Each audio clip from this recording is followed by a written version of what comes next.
ಓಂ ಶಾಂತಿ. ವಾಣಿ date 18/7/2025. ಪ್ರಾತಃ ಮುರಳಿ. ಓಂ ಶಾಂತಿ. Bob ದಾದಾ ಮಧುಬನ. ಮಧುರ ಮಕ್ಕಳೇ, ತಮ್ಮ ಮೇಲೆ ತಾವೇ ದಯೆ ತೋರಿಸಿಕೊಳ್ಳಿ. ತಂದೆಯು ಯಾವ ಶ್ರೀಮತವನ್ನು ಕೊಡುತ್ತಾರೆಯೋ ಅದರಂತೆಯೇ ನಡೆಯುತ್ತಾ ಇರಿ. ತಂದೆಯ ಶ್ರೀಮತವಾಗಿದೆ.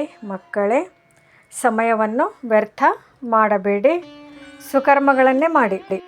ಪ್ರಶ್ನೆ: ಯಾರು ಅದೃಷ್ಟವಂತ ಮಕ್ಕಳಿದ್ದಾರೆಯೋ ಅವರ ಮುಖ್ಯ ಧಾರಣೆ ಏನಾಗಿದೆ? ಉತ್ತರ: ಅದೃಷ್ಟವಂತ ಮಕ್ಕಳು ಬೆಳಿಗ್ಗೆ ಎದ್ದು ಬಹಳ ಪ್ರೀತಿಯಿಂದ ನೆನಪು ಮಾಡುತ್ತಾರೆ, ತಂದೆಯೊಂದಿಗೆ ಮಧುರವಾಗಿ ಮಾತನಾಡುತ್ತಾರೆ. ಎಂದೂ ಸಹ ತಮ್ಮ ಮೇಲೆ ನಿರ್ದಯಿಗಳು ಆಗುವುದಿಲ್ಲ.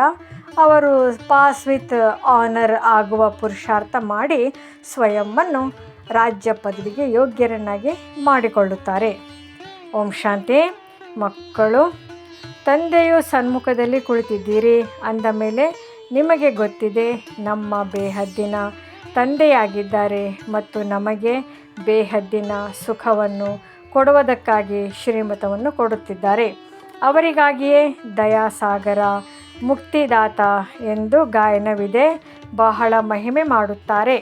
ತಂದೆಯು ತಿಳಿಸುತ್ತಾರೆ, ಕೇವಲ ಮಹಿಮೆಯ ಮಾತಲ್ಲ, ಮಕ್ಕಳಿಗೆ ಮತವನ್ನು ಕೊಡುವುದು ತಂದೆಯ ಕರ್ತವ್ಯವಾಗಿದೆ. ಬೇಹದ್ದಿನ ತಂದೆಯು ಮತವನ್ನು ಕೊಡುತ್ತಾರೆ. ತಂದೆಯು ಸರ್ವಶ್ರೇಷ್ಠನೆಂದರೆ ಅವಶ್ಯವಾಗಿ ಅವರ ಮತವು ಸರ್ವಶ್ರೇಷ್ಠವಾಗಿರುವುದು. ಮತವನ್ನು ತೆಗೆದುಕೊಳ್ಳುವುದು ಆತ್ಮವಾಗಿದೆ. ಒಳ್ಳೆಯ ಹಾಗೂ ಕೆಟ್ಟ ಕೆಲಸಗಳನ್ನು ಆತ್ಮವೇ ಮಾಡುತ್ತದೆ.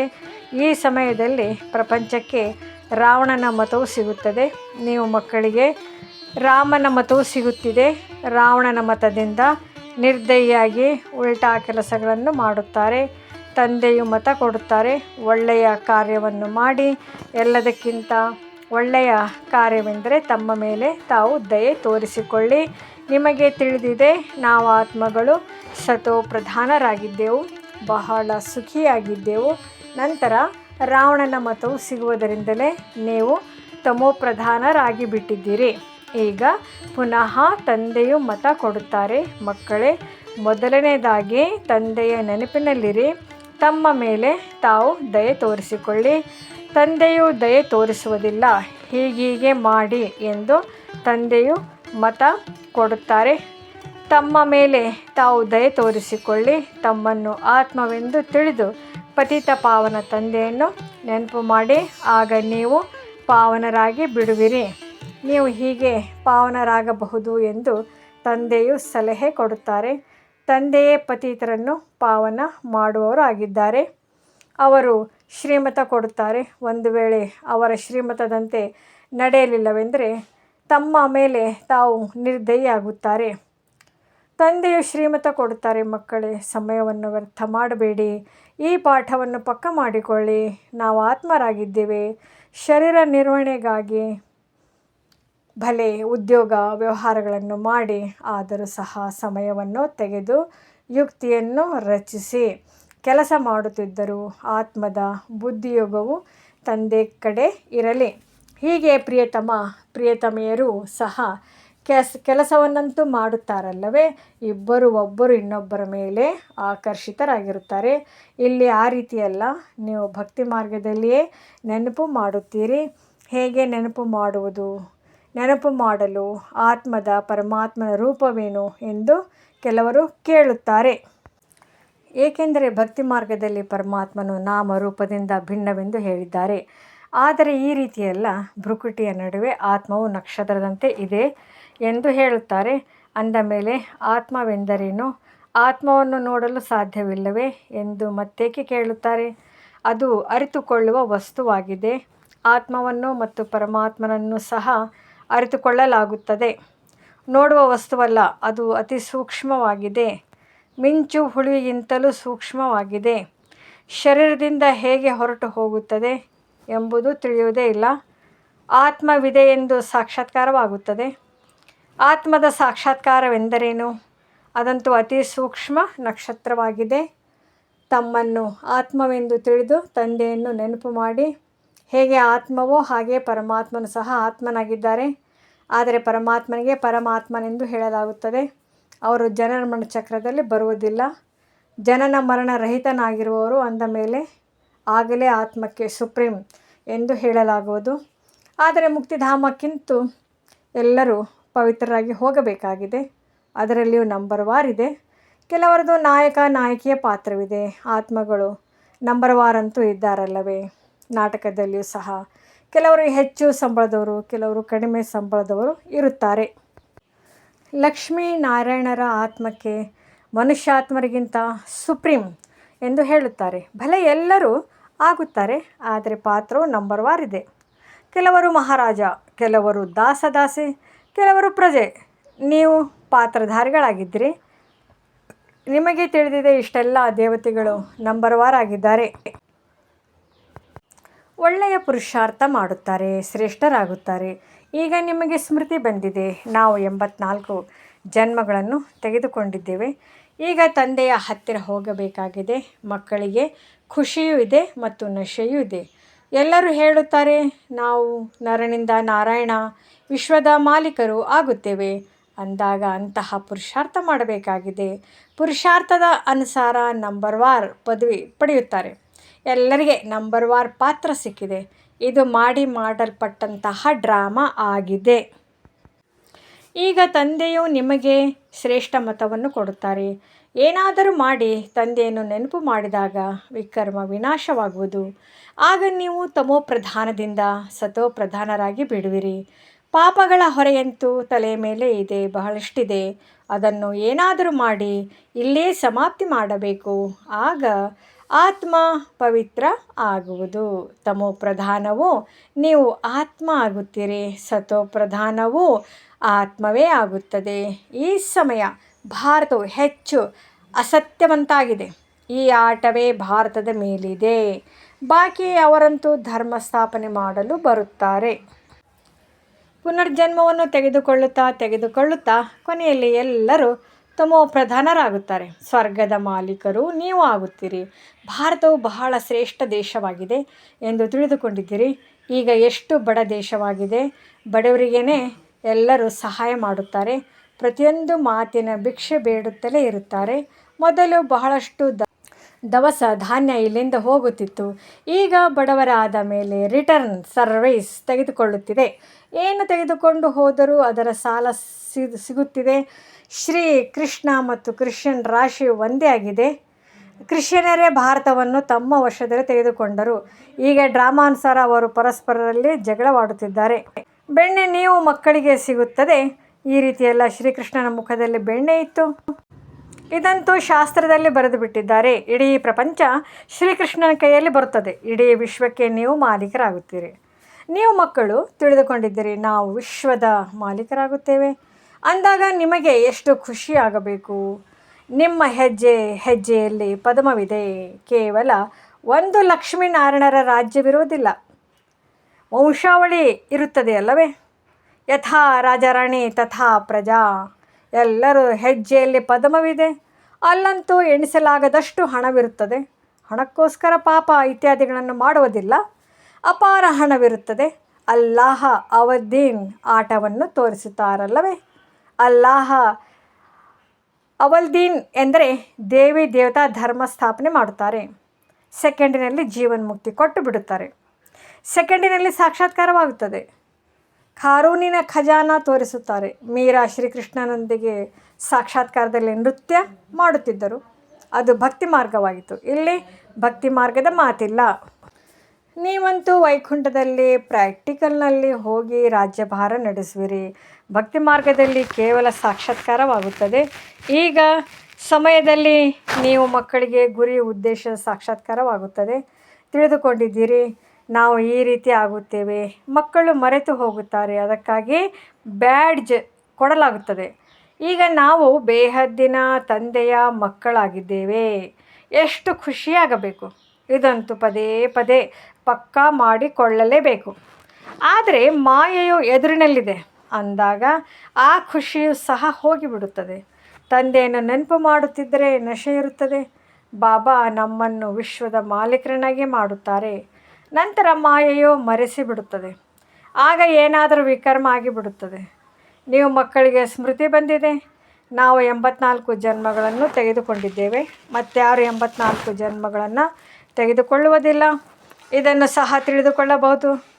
ನಾವು ಎಷ್ಟು ನೆನಪು ಮಾಡುತ್ತೇವೆಯೋ ಅಷ್ಟು ಶ್ರೇಷ್ಠ ಪದವಿಯನ್ನು ಪಡೆಯುತ್ತೇವೆ ಮತ್ತು ತಮ್ಮ ಸಮಾನರನ್ನಾಗಿ ಮಾಡಿಕೊಳ್ಳಬೇಕಾಗಿದೆ. ಪ್ರಜೆಗಳನ್ನು ತಯಾರು ಮಾಡಬೇಕಾಗಿದೆ. ದಾನವು ಮನೆಯಿಂದಲೇ ಆರಂಭವಾಗುತ್ತದೆ. ತೀರ್ಥಯಾತ್ರೆಗಳಲ್ಲಿಯೂ ಮೊದಲು ತಾವೇ ಹೋಗುತ್ತಾರೆ, ನಂತರ ಮಿತ್ರ ಸಂಬಂಧಿಗಳು ಮೊದಲಾದವರನ್ನು ಒಟ್ಟಿಗೆ ಕರೆದುಕೊಂಡು ಹೋಗುತ್ತಾರೆ. ಹಾಗೆಯೇ ನೀವು ಸಹ ಪ್ರೀತಿಯಿಂದ ಎಲ್ಲರಿಗೆ ತಿಳಿಸಿಕೊಡಿ. ಎಲ್ಲರೂ ತಿಳಿದುಕೊಳ್ಳುವುದಿಲ್ಲ. ಒಂದೇ ಮನೆಯಲ್ಲಿ ತಂದೆ ತಿಳಿದುಕೊಂಡರೆ ಮಕ್ಕಳು ತಿಳಿದುಕೊಳ್ಳುವುದಿಲ್ಲ. ಈ ಹಳೆಯ ಪ್ರಪಂಚದೊಂದಿಗೆ ಮನಸ್ಸನ್ನು ಇಡಬೇಡಿ ಎಂದು ತಂದೆ ತಾಯಿಯು ಎಷ್ಟೇ ಹೇಳಲಿ, ಆದರೆ ಒಪ್ಪುವುದಿಲ್ಲ, ತೊಂದರೆ ಕೊಡುತ್ತಾರೆ. ಯಾರು ಇಲ್ಲಿಯವರಾಗಿದ್ದಾರೆಯೋ ಅವರೇ ಬಂದು ತಿಳಿದುಕೊಳ್ಳುತ್ತಾರೆ. ಈ ಧರ್ಮದ ಸ್ಥಾಪನೆ ನೋಡಿ ಹೇಗಾಗುತ್ತದೆ. ಅನ್ಯ ಧರ್ಮದವರ ಸಸಿಯು ನಾಟಿಯಾಗುವುದಿಲ್ಲ. ಅವರಂತೂ ಮೇಲಿಂದ ಬರುತ್ತಾರೆ. ಅವರ ಹಿಂದೆ ಅವರ ಅನುಯಾಯಿಗಳು ಸಹ ಬರುತ್ತಾರೆ. ಇಲ್ಲಂತೂ ತಂದೆ ಸ್ಥಾಪನೆ ಮಾಡುತ್ತಾರೆ ಮತ್ತು ಎಲ್ಲರನ್ನು ಪಾವನ ಮಾಡಿ ಕರೆದುಕೊಂಡು ಹೋಗುತ್ತಾರೆ. ಆದ್ದರಿಂದ ಅವರಿಗೆ ಸದ್ಗುರು, ಮುಕ್ತಿದಾತನೆಂದು ಹೇಳಲಾಗುತ್ತದೆ. ಸತ್ಯವಾದ ಸದ್ಗುರು ಒಬ್ಬರೇ ಆಗಿದ್ದಾರೆ. ಮನುಷ್ಯರೆಂದು ಯಾರದೇ ಸದ್ಗತಿ ಮಾಡುವುದಿಲ್ಲ. ಸದ್ಗತಿದಾತನು ಒಬ್ಬರೇ ಆಗಿದ್ದಾರೆ. ಅವರಿಗೆ ಸದ್ಗುರುವೆಂದು ಹೇಳಲಾಗುತ್ತದೆ. ಭಾರತವನ್ನು ಸತ್ಯ ಖಂಡವನ್ನಾಗಿಯೂ ಅವರು ಮಾಡುತ್ತಾರೆ. ರಾವಣನು ಅಸತ್ಯ ಖಂಡವನ್ನಾಗಿ ಮಾಡುತ್ತಾನೆ. ತಂದೆಯ ಬಗ್ಗೆಯೂ ದೇವತೆಗಳ ಬಗ್ಗೆಯೂ ಅಸತ್ಯವನ್ನು ಹೇಳಿಬಿಡುತ್ತಾರೆ. ಆದ್ದರಿಂದ ತಂದೆಯು ತಿಳಿಸುತ್ತಾರೆ, ಕೆಟ್ಟದ್ದನ್ನು ಕೇಳಬೇಡಿ. ಇದಕ್ಕೆ ವೈಶ್ಯಾಲಯವೆಂದು ಹೇಳಲಾಗುತ್ತದೆ. ಸತ್ಯುಗವು ಶಿವಾಲಯವಾಗಿತ್ತು. ಮನುಷ್ಯರು ಇದನ್ನು ತಿಳಿದುಕೊಂಡಿಲ್ಲ. ಅವರಂತೂ ತಮ್ಮ ಮತದನುಸಾರವೇ ನಡೆಯುತ್ತಾರೆ. ಎಷ್ಟೊಂದು ಹೊಡೆದಾಟ, ಜಗಳವು ನಡೆಯುತ್ತಿರುತ್ತದೆ. ಮಕ್ಕಳು ತಾಯಿಯನ್ನು, ಪತಿಯು ಸ್ತ್ರೀಯನ್ನು ಹೊಡೆಯುವುದರಲ್ಲಿ ನಿಧಾನಿಸುವುದಿಲ್ಲ. ಒಬ್ಬರು ಇನ್ನೊಬ್ಬರನ್ನು ಕುಟುಕುತ್ತಿರುತ್ತಾರೆ. ತಂದೆಯ ಬಳಿ ಬಹಳ ಹಣವಿದ್ದರೆ ಅದನ್ನು ಕೊಡದಿದ್ದರೆ ಮಕ್ಕಳು ನೋಡಿ ತಂದೆಯನ್ನು ಹೊಡೆಯುವುದರಲ್ಲಿ ನಿಧಾನಿಸುವುದಿಲ್ಲ. ಎಂತಹ ಕೆಟ್ಟ ಪ್ರಪಂಚವಾಗಿದೆ. ನೀವೀಗ ಶ್ರೇಷ್ಠರಾಗುತ್ತಿದ್ದೀರಿ. ನಿಮ್ಮ ಗುರಿ ಧ್ಯೇಯವು ಸನ್ಮುಖದಲ್ಲಿದೆ. ಹೇ ಪತಿತ ಪಾವನ, ಬಂದು ನಮ್ಮನ್ನು ಪಾವನರನ್ನಾಗಿ ಮಾಡಿ ಎಂದಷ್ಟೇ ನೀವು ಹೇಳುತ್ತಿದ್ದೀರಿ. ವಿಶ್ವದ ಮಾಲೀಕರನ್ನಾಗಿ ಮಾಡಿ ಎಂದು ನೀವು ಹೇಳುತ್ತಿರಲಿಲ್ಲ. ಪರಮಪಿತ ಪರಮಾತ್ಮನು ಸ್ವರ್ಗದ ಸ್ಥಾಪನೆ ಮಾಡುತ್ತಾರೆಂದರೆ ನಾವೇಕೆ ಸ್ವರ್ಗದಲ್ಲಿಲ್ಲ? ರಾವಣನೇ ನಿಮ್ಮನ್ನು ನರಕವಾಸಿಗಳನ್ನಾಗಿ ಮಾಡುತ್ತಾನೆ. ಕಲ್ಪದ ಆಯುಸ್ಸು ಲಕ್ಷಾಂತರ ವರ್ಷಗಳೆಂದು ಹೇಳಿರುವುದರಿಂದ ಮರೆತು ಹೋಗಿದ್ದಾರೆ. ತಂದೆ ತಿಳಿಸುತ್ತಾರೆ, ನೀವು ಸ್ವರ್ಗದ ಮಾಲೀಕರಾಗಿದ್ದೀರಿ. ಈಗ ಪುನಃ ಚಕ್ರವನ್ನು ಸುತ್ತಿ ನರಕದ ಮಾಲೀಕರಾಗಿದ್ದೀರಿ. ಈಗ ಮತ್ತೆ ನಿಮ್ಮನ್ನು ತಂದೆಯು ಸ್ವರ್ಗದ ಮಾಲೀಕರನ್ನಾಗಿ ಮಾಡುತ್ತಾರೆ. ತಿಳಿಸುತ್ತಾರೆ, ಮಧುರ ಆತ್ಮಗಳೇ, ಮಕ್ಕಳೇ, ತಂದೆಯನ್ನು ನೆನಪು ಮಾಡಿ. ಆಗ ನೀವು ತಮೋಪ್ರಧಾನರಿಂದ ಸತೋಪ್ರಧಾನರಾಗಿ ಬಿಡುತ್ತೀರಿ. ತಮೋಪ್ರಧಾನ ಆಗುವುದರಲ್ಲಿ ಅರ್ಧ ಕಲ್ಪ ಹಿಡಿಸಿದೆ, ಅಥವಾ ಇಡೀ ಕಲ್ಪವೆಂದೇ ಹೇಳಬಹುದು. ಏಕೆಂದರೆ ಸತ್ಯುಗದಿಂದಲೂ ಕಲೆಗಳು ಕಡಿಮೆಯಾಗುತ್ತಲೇ ಹೋಗುತ್ತವೆ. ಈ ಸಮಯದಲ್ಲಿ ಯಾವುದೇ ಕಲೆ ಇಲ್ಲ. ನಾನು ನಿರ್ಗುಣನಲ್ಲಿ ಯಾವುದೇ ಗುಣವಿಲ್ಲವೆಂದು ಹೇಳುತ್ತಾರೆ. ಅದರ ಅರ್ಥವು ಎಷ್ಟು ಸ್ಪಷ್ಟವಾಗಿದೆ. ಇಲ್ಲಿ ನಿರ್ಗುಣ ಬಾಲಕರ ಸಂಸ್ಥೆಯೂ ಇದೆ. ಬಾಲಕರಲ್ಲಿ ಯಾವುದೇ ಗುಣವಿಲ್ಲ. ಇಲ್ಲವೆಂದರೆ ಬಾಲಕರನ್ನು ಮಹಾತ್ಮರಿಗಿಂತಲೂ ಶ್ರೇಷ್ಠರೆಂತಲೂ ಹೇಳಲಾಗುತ್ತದೆ. ಅವರಿಗೆ ವಿಕಾರಗಳ ಬಗ್ಗೆ ತಿಳಿದಿರುವುದಿಲ್ಲ. ಮಹಾತ್ಮರಿಗಾದರೂ ವಿಕಾರಗಳ ಬಗ್ಗೆ ತಿಳಿದಿರುತ್ತದೆ. ಅಂದ ಮೇಲೆ ಶಬ್ದಗಳನ್ನು ಎಷ್ಟು ತಪ್ಪಾಗಿ ಉಚ್ಚರಿಸುತ್ತಾರೆ. ಮಾಯೆಯು ಸಂಪೂರ್ಣ ಅಸತ್ಯವಂತರನ್ನಾಗಿ ಮಾಡುತ್ತದೆಯಲ್ಲವೇ? ಗೀತೆಯನ್ನು ಓದುತ್ತಾರೆ. ಭಗವಾನ್ ವಾಚ್ ಕಾಮ ಮಹಾಶತ್ರುವಾಗಿದೆ. ಇದು ಆದಿ, ಮಧ್ಯ, ಅಂತ್ಯ, ದುಃಖ ಕೊಡುವಂಥದ್ದಾಗಿದೆ ಎಂಬುದನ್ನು ಹೇಳುತ್ತಾರೆ. ಆದರೂ ಸಹ ಎಷ್ಟೊಂದು ವಿಘ್ನ ಹಾಕುತ್ತಾರೆ. ತಂದೆಯು ತಿಳಿಸುತ್ತಾರೆ, ನೀವು ಮಕ್ಕಳು ಶ್ರೀಮತದಂತೆ ನಡೆಯಬೇಕಾಗಿದೆ. ಯಾರು ಹೂಗಳು ಆಗೋರಲ್ಲವೋ ಅವರಿಗೆ ನೀವು ಎಷ್ಟೇ ತಿಳಿಸಿದರೂ ಅವರೆಂದೂ ಒಪ್ಪುವುದಿಲ್ಲ. ಕೆಲವೊಂದೆಡೆ ನಾವು ವಿವಾಹ ಮಾಡಿಕೊಳ್ಳುವುದಿಲ್ಲವೆಂದು ಮಕ್ಕಳು ಹೇಳಿದಾಗ ತಂದೆ ತಾಯಿಗಳು ಎಷ್ಟೊಂದು ಅತ್ಯಾಚಾರ ಮಾಡುತ್ತಾರೆ. ತಂದೆ ತಿಳಿಸುತ್ತಾರೆ, ಯಾವಾಗ ಈ ಜ್ಞಾನ ಯಜ್ಞವನ್ನು ರಚಿಸುತ್ತೇನೆಯೋ ಆಗ ಅನೇಕ ಪ್ರಕಾರದ ವಿಘ್ನಗಳು ಬೀಳುತ್ತವೆ. 3 ಹೆಜ್ಜೆಗಳಷ್ಟು ಭೂಮಿಯನ್ನು ಕೊಡುವುದಿಲ್ಲ. ನೀವು ಕೇವಲ ತಂದೆಯ ಮತದನುಸಾರ ನೆನಪು ಮಾಡಿ ಪವಿತ್ರರಾಗುತ್ತೀರಿ. ಮತ್ಯಾವುದೇ ಕಷ್ಟವಿಲ್ಲ. ಕೇವಲ ನಿಮ್ಮನ್ನು ಆತ್ಮವೆಂದು ತಿಳಿದು ತಂದೆಯನ್ನು ನೆನಪು ಮಾಡಿ. ಹೇಗೆ ನೀವು ಆತ್ಮರು ಈ ಶರೀರದಲ್ಲಿ ಅವತರಿತರು ಆಗಿದ್ದೀರೋ ಹಾಗೆಯೇ ತಂದೆ ಸಹ ಈ ಶರೀರದಲ್ಲಿ ಅವತರಿತರು ಆಗಿದ್ದಾರೆ. ಅವರು ಮೀನು ಮೊಸಳೆ ಅವತಾರವಾಗಲು ಹೇಗೆ ಸಾಧ್ಯ? ಎಷ್ಟು ನಿಂದನೆ ಮಾಡುತ್ತಾರೆ. ಕಣಕಣದಲ್ಲಿಯೂ ಭಗವಂತನು ಇದ್ದಾರೆಂದು ಹೇಳುತ್ತಾರೆ. ತಂದೆಯು ತಿಳಿಸುತ್ತಾರೆ. ನನ್ನ ಮತ್ತು ದೇವತೆಗಳ ನಿಂದನೆ ಮಾಡುತ್ತಾರೆ. ನಾನೇ ಬರಬೇಕಾಗುತ್ತದೆ. ಬಂದು ನೀವು ಮಕ್ಕಳಿಗೆ ಪುನಃ ಆಸ್ತಿಯನ್ನು ಕೊಡುತ್ತೇನೆ. ನಾನು ಆಸ್ತಿಯನ್ನು ಕೊಡುತ್ತೇನೆ. ರಾವಣನು ಶಾಪ ಕೊಡುತ್ತಾನೆ. ಇದು ಆಟವಾಗಿದೆ. ಯಾರು ಶ್ರೀಮತದಂತೆ ನಡೆಯುವುದಿಲ್ಲವೋ ಅವರ ಅದೃಷ್ಟವೇ ಶ್ರೇಷ್ಠವಾಗಿಲ್ಲವೆಂದು ತಿಳಿದುಕೊಳ್ಳುತ್ತೇವೆ. ಅದೃಷ್ಟವಂತರು ಬೆಳಗ್ಗೆ ಎದ್ದು ನೆನಪು ಮಾಡುತ್ತಾರೆ. ತಂದೆಯೊಂದಿಗೆ ಮಾತನಾಡುತ್ತಾರೆ. ತಮ್ಮನ್ನು ಆತ್ಮವೆಂದು ತಿಳಿದು ತಂದೆಯನ್ನು ನೆನಪು ಮಾಡಿ. ಆಗ ವಿಕರ್ಮಗಳು ವಿನಾಶವಾಗುವುದು.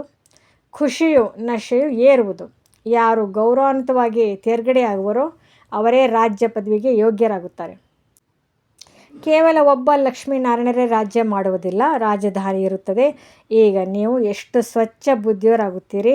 ಇದಕ್ಕೆ ಸತ್ಸಂಗವೆಂದು ಹೇಳಲಾಗುತ್ತದೆ. ಸತ್ಸಂಗವು ಒಂದೇ ಆಗಿದೆ. ತಂದೆಯು ಸತ್ಯವಾದ ಜ್ಞಾನವನ್ನು ಕೊಟ್ಟು ಸತ್ಯಖಂಡದ ಮಾಲೀಕರನ್ನಾಗಿ ಮಾಡುತ್ತಾರೆ. ಕಲ್ಪದ ಸಂಗಮಯುಗದಲ್ಲಿಯೇ ಸತ್ಯ ತಂದೆಯ ಸಂಘವು ಸಿಗುತ್ತದೆ. ಸ್ವರ್ಗದಲ್ಲಿ ಯಾವುದೇ ಪ್ರಕಾರದ ಸತ್ಸಂಗವಿರುವುದಿಲ್ಲ. ನೀವೀಗ ಆತ್ಮೀಯ ರಕ್ಷಣಾ ಸೈನಿಕರಾಗಿದ್ದೀರಿ. ನೀವು ವಿಶ್ವದ ದೋಣಿಯನ್ನು ಪಾರು ಮಾಡುತ್ತೀರಿ. ನಿಮ್ಮನ್ನು ರಕ್ಷಣೆ ಮಾಡುವವರು, ಶ್ರೀಮತವನ್ನು ಕೊಡುವವರು ತಂದೆಯಾಗಿದ್ದಾರೆ. ನಿಮ್ಮ ಮಹಿಮೆಯು ಬಹಳ ಭಾರಿಯಾಗಿದೆ. ತಂದೆಯ ಮಹಿಮೆ, ಭಾರತದ ಮಹಿಮೆಯು ಅಪರಂಪಾರವಾಗಿದೆ. ನೀವು ಮಕ್ಕಳ ಮಹಿಮೆಯು ಅಪರಂಪಾರವಾಗಿದೆ.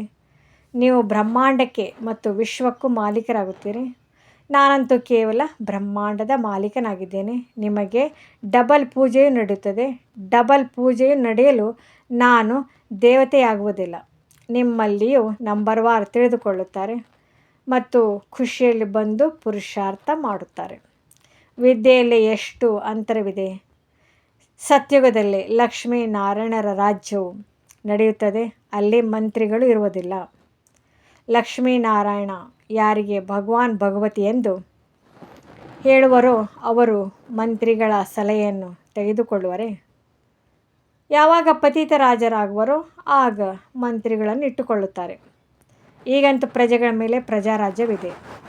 ನೀವು ಮಕ್ಕಳಿಗೆ ಈ ಹಳೆಯ ಪ್ರಪಂಚದಿಂದಲೇ ವೈರಾಗ್ಯವಿದೆ. ಜ್ಞಾನ, ಭಕ್ತಿ, ವೈರಾಗ್ಯ, ಜ್ಞಾನವನ್ನು ಕೇವಲ ಆತ್ಮಿಕ ತಂದೆಯೇ ಕಲಿಸುತ್ತಾರೆ. ಮತ್ತಾರೂ ಕಲಿಸಲು ಸಾಧ್ಯವಿಲ್ಲ. ತಂದೆಯೇ ಪತಿತ ಪಾವನ ಸರ್ವರ ಸದ್ಗತಿದಾತನಾಗಿದ್ದಾರೆ. ಒಳ್ಳೆಯದು. ಮಧುರಾತಿ ಮಧುರ ಅಗಲಿ ಮರಳಿ ಸಿಕ್ಕಿರುವ ಮಕ್ಕಳ ಪ್ರತಿ ಮಾತಾ ಪಿತಾ ಬಾಪ್ ದಾದಾರವರ ನೆನಪು, ಪ್ರೀತಿ ಹಾಗೂ ನಮಸ್ತೆ. ಸುಪ್ರಭಾತ. ಆತ್ಮೀಯ ಮಕ್ಕಳಿಗೆ ಆತ್ಮೀಯ ತಂದೆಯ ನಮಸ್ತೆ. ಧಾರಣೆಗಾಗಿ ಮುಖ್ಯ ಸಾರ. ಮೊದಲನೇದು, ತಂದೆಯ ನೆನಪಿನ ಜೊತೆಗೆ ತಮ್ಮ ಸಮಾನರನ್ನಾಗಿ ಮಾಡಿಕೊಳ್ಳುವ ಸೇವೆಯನ್ನು ಮಾಡಬೇಕಾಗಿದೆ. ಮನೆಯೇ ಮೊದಲ ಪಾಠಶಾಲೆ. ಎಲ್ಲರಿಗೆ ಪ್ರೀತಿಯಿಂದ ತಿಳಿಸಬೇಕಾಗಿದೆ. ಎರಡನೇದು, ಈ ಹಳೆಯ ಪ್ರಪಂಚದಿಂದ ಬೇಹದ್ದಿನ ವೈರಾಗ್ಯಗಳಾಗಬೇಕಾಗಿದೆ. ಕೆಟ್ಟದ್ದನ್ನು ಕೇಳಬಾರದು, ಕೆಟ್ಟದ್ದನ್ನು ನೋಡಬಾರದು. ಈ ಬೇಹದ್ದಿನ ತಂದೆಯ ಮಕ್ಕಳಾಗಿದ್ದೇವೆ. ಅವರು ನಮಗೆ ಕುಬೇರನ ಖಜಾನೆಯನ್ನು ಕೊಡುತ್ತಾರೆ. ಇದೇ ಖುಷಿಯಲ್ಲಿರಬೇಕಾಗಿದೆ. ವರದಾನ. ಪ್ರತಿ ಸಂಕಲ್ಪ, ಮಾತು ಮತ್ತು ಕರ್ಮವನ್ನು ಫಲದಾಯಕವನ್ನಾಗಿ ಮಾಡುವಂತಹ ಆತ್ಮೀಯ ಪ್ರಭಾವಶಾಲಿ ಭವ. ಯಾವಾಗಲಾದರೂ ಸಹ ಯಾರದೇ ಸಂಪರ್ಕದಲ್ಲಿ ಬರುವಿರಾದರೆ ಅವರ ಪ್ರತಿ ಮನಸ್ಸಿನ ಭಾವನೆ, ಸ್ನೇಹ, ಸಹಯೋಗ ಮತ್ತು ಕಲ್ಯಾಣದ ಪ್ರಭಾವಶಾಲಿಯಾಗಿರಲಿ. ಪ್ರತಿ ಮಾತು ಯಾರಿಗೇ ಆದರೂ ಸಾಹಸ, ಉಲ್ಲಾಸ ಕೊಡುವಂತಹ ಪ್ರಭಾವಶಾಲಿಯಾಗಿರಲಿ. ಸಾಧಾರಣ ಮಾತುಕತೆಯಲ್ಲಿ ಸಮಯ ಕಳೆಯದೇ ಇರಲಿ. ಅದೇ ರೀತಿ ಪ್ರತಿ ಕರ್ಮ ಫಲದಾಯಕವಾಗಿರಲಿ. ಸ್ವಯಂನ ಪ್ರತಿ ಇರಲಿ, ಇಲ್ಲ ಬೇರೆಯವರ ಪ್ರತಿ ಇರಲಿ. ಪರಸ್ಪರರಲ್ಲಿಯೂ ಸಹ ಎಲ್ಲ ರೂಪದಲ್ಲಿಯೂ ಪ್ರಭಾವಶಾಲಿಗಳಾಗಿ, ಸೇವೆಯಲ್ಲಿ ಆತ್ಮೀಯ ಪ್ರಭಾವಶಾಲಿಗಳಾಗಿ, ಆಗ ತಂದೆಯನ್ನು ಪ್ರತ್ಯಕ್ಷ ಮಾಡಲು ನಿಮಿತ್ತರಾಗಲು ಸಾಧ್ಯ. ಸ್ಲೋಗನ್: ಈ ರೀತಿಯ ಶುಭ ಚಿಂತಕ ಮಣಿಗಳಾಗಿ ಯಾವುದರಿಂದ ನಿಮ್ಮ ಕಿರಣಗಳು ವಿಶ್ವಕ್ಕೆ ಬೆಳಕು ನೀಡುತ್ತಿರಲಿ. ಅವ್ಯಕ್ತ ಸೂಚನೆ: ಸಂಕಲ್ಪ ಶಕ್ತಿಯನ್ನು ಜಮಾ ಮಾಡಿ ಶ್ರೇಷ್ಠ ಸೇವೆಗೆ ನಿಮಿತ್ತರಾಗಿ. ಸಮಯ ಪ್ರಮಾಣ ಶೀತಲತೆಯ ಶಕ್ತಿಯ ಮೂಲಕ ಪ್ರತಿಯೊಂದು ಪರಿಸ್ಥಿತಿಯಲ್ಲಿ ತಮ್ಮ ಸಂಕಲ್ಪಗಳ ಗತಿಯನ್ನು, ಮಾತನ್ನು ಶೀತಲ ಹಾಗೂ ಸಹನೆಯುಕ್ತವನ್ನಾಗಿ ಮಾಡಿ. ಒಂದು ವೇಳೆ ಸಂಕಲ್ಪದ ಸ್ಪೀಡು ಜಾಸ್ತಿ ಇದ್ದರೆ ಬಹಳ ಸಮಯ ವ್ಯರ್ಥವಾಗಿ ಕಳೆಯುವುದು ಕಂಟ್ರೋಲ್ ಮಾಡಲು ಸಾಧ್ಯವಾಗುವುದಿಲ್ಲ. ಆದ್ದರಿಂದ ಶೀತಲತೆ ಶಕ್ತಿಯನ್ನು ಧಾರಣೆ ಮಾಡಿ, ಆಗ ವ್ಯರ್ಥದಿಂದ ಬಚಾವಾಗಿ ಬಿಡುವಿರಿ. ಇದು ಏಕೆ, ಏನು, ಹೀಗಲ್ಲ, ಹಾಗೆ, ಇಂತಹ ವ್ಯರ್ಥದ ತೀವ್ರಗತಿಯಿಂದ ಮುಕ್ತರಾಗಿ ಬಿಡುವಿರಿ.